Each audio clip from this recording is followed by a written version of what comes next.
वंदे पुरुषोत्तमम्। सर्वप्रथम धन्यवाद জানাই বিশ্ব সৎসঙ্গের প্রাণপুরুষ যুব পুরুষোত্তম পরম দয়াল ভগবান শ্রী ঠাকুর অনুকূলচন্দ্রের পাদপদ্মে পরিপাত জ্ঞাপন করতেছি। শ্বেত শুভ্র গ্রস্তধারী ঠাকুরের পাতকাবাহী সহব্রতের একটি দেবতা মণ্ডলীগণের পাদপদ্মে ঠাকুর বলেছেন, ইষ্ট কুমার দাঁড়িয়ে আছেন জীবন ভূমির পারে পারে, আপন করে নে তার তুই ইষ্ট আচার ব্যবহার। ঠাকুরের প্রত্যেকটি বলাগুলো আমরা যদি পড়া এবং আমাদের প্রাত্যহিক জীবনে প্রতিপালন করি, তাহলে আমাদের প্রত্যেকটি সামাজিক, অর্থনৈতিক এবং আমাদের যে জীবনমান উন্নয়নের ক্ষেত্রে প্রত্যেকটি ধাপে ঠাকুর আমাদেরকে পদে পদে ক্রমোন্নতি করবেন। একটি ছোট্ট গল্পের মাধ্যমে ঠাকুর যে আমাদের মাঝে বিচরণ করে, সেই গল্পের মাধ্যমে আমি আমার সংক্ষিপ্ত আলোচনা এখানে শেষ করব। এক মন্দিরে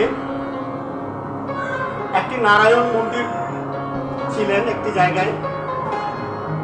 একদিন নারদ মুনি এসে নারায়ণকে বললেন, হে প্রভু, আপনি তো সারাদিন দাঁড়িয়ে আছেন, আপনার এই দাঁড়ানোর যে বিষয়টা সেটা আজকে আমাকে পদার্পণ করে, আমি আজকে আপনার ওই স্থলাভিষিক্ত হতে চাই। মানে আপনি যে প্রাত্যহিক জীবনে সারা জীবন দাঁড়িয়ে থাকেন, সেই মূর্তিরূপে আমি আজকে দাঁড়িয়ে থাকতে চাই। আজকে আমাকে একটিবার সুযোগ দিন। আপনি যে আপনার যে হস্তভুজা নিয়ে দাঁড়িয়ে থাকেন, সেই অধিকারটুকু আজকে আমাকে দেন। আমি আপনার মতো করে আজকে দিনটা কাটাতে চাই। তখন নারায়ণ নারদকে বললেন, আমি তোমাকে আমার অধিকারটা দিতে পারি একটি শর্তে, এই মন্দিরে যা যা কর্মকাণ্ড হবে তুমি শুধু আমার মতো চোখ বুজে দেখে থাকতে পারবে, কিছু বলতে পারবে না। তখন নারদ মুনি নারায়ণের সেই যে সত্যটুকু ছিল সেই সত্যটুকু মেনে নারায়ণের ওই মূর্তির জায়গায় নারদ মুনিকে প্রতিস্থাপন করলেন।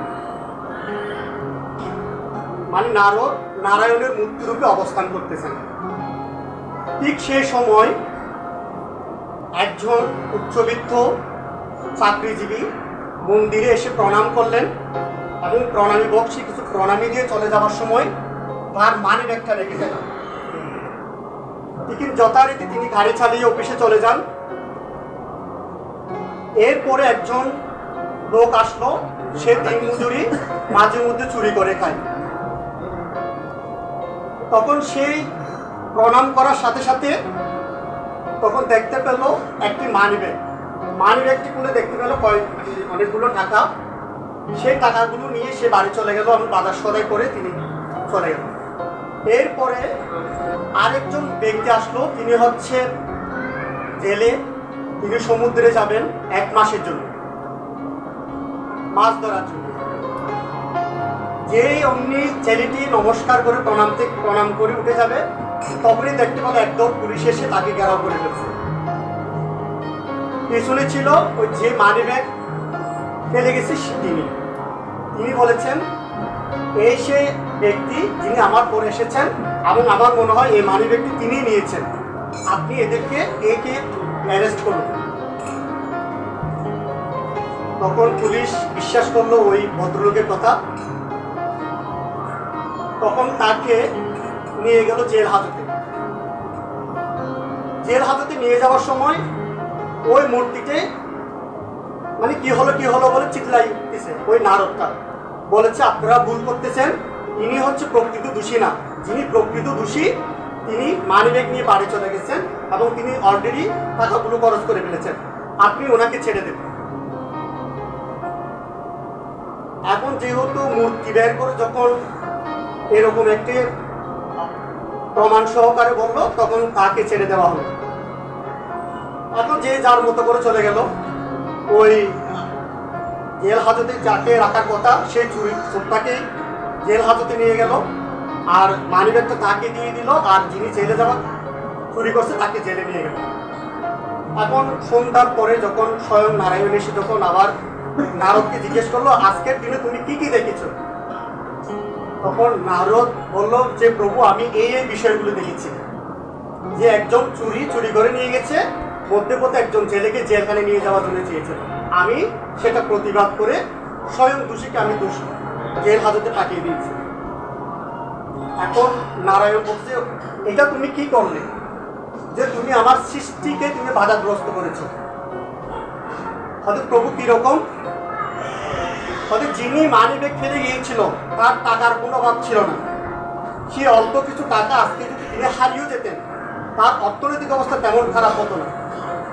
আর যিনি জেলে চুরি করেছে তার অর্থনৈতিক অবস্থা খুবই খারাপ, সেই সামান্য কটা টাকা নিয়ে দু একদিন হয়তো চলতে পারতো ভালো মতো। আর যিনি সমুদ্রেই যাচ্ছে তার 1 মাসের মধ্যে মৃত্যু পারা ছিল। তুমি আমার সৃষ্টিটাকে তুমি অনেকভাবে বাধাগ্রস্ত করেছো। আমি এটা সৃষ্টি করে এটাই ঠিক করে রেখেছিলাম যে তার মৃত্যু মারাটা চলে যাবে, তিনি জেলে যাচ্ছে তিনি ওই মৎস্য শিকারের জন্য যাচ্ছে সে জেলে থাকতো, তার মানে তার মৃত্যু হতো না। এবং যিনি গরিব অসহায় চোর ছিল সে কয়েকদিন সুন্দরভাবে চলতে পারতো। আর যে বড় লোক তার কোনো সমস্যা ছিল না, তার অনেক অর্থনৈতিক সমস্যা ভালো ছিল। হয়তো প্রভু আমি তো খুব অন্যায় করে ফেলেছি। এটা দ্বারা আমরা এটা শিখতে পাই ভগবানের সৃষ্টির উপর কারো হাত নেই।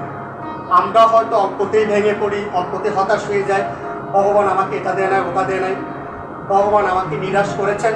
আসলে ঠাকুর বলেছেন আমাদের কোনো কিছু চাওয়ার নেই, পরে পাওয়ার নামে হচ্ছে কৃপা। ঠাকুরের কথাগুলো আমরা অক্ষর অক্ষরে পালন করব। ঠাকুর বলেছেন যে না করে সে কোনো কিছু পায় না, আর যে দিয়ে না সে যে দিতে যে পারে না সে পাওয়া তার ঘটে না।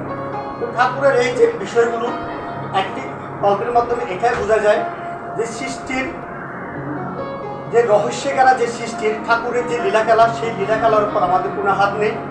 মানুষের পারিবারিক জীবনে অনেক সমস্যার সম্মুখীন হয়, সে সম্মুখীনকে ঠাকুরের পাদপদ্মের রাষ্ট্র হয়ে আমরা উত্তরোত্তর আমরা এই বাধাগুলো অতিক্রম করে আমরা ঠাকুরের বলাগুলো করার মধ্যে প্রতিস্থাপন করে আমাদের জীবন প্রতিবাহিত করবো। এই হলো আমার সংক্ষিপ্ত বক্তব্য। এখানে শুভ সমাপ্তি করবো। সবার পাদপদ্মে আমার আনন্দ।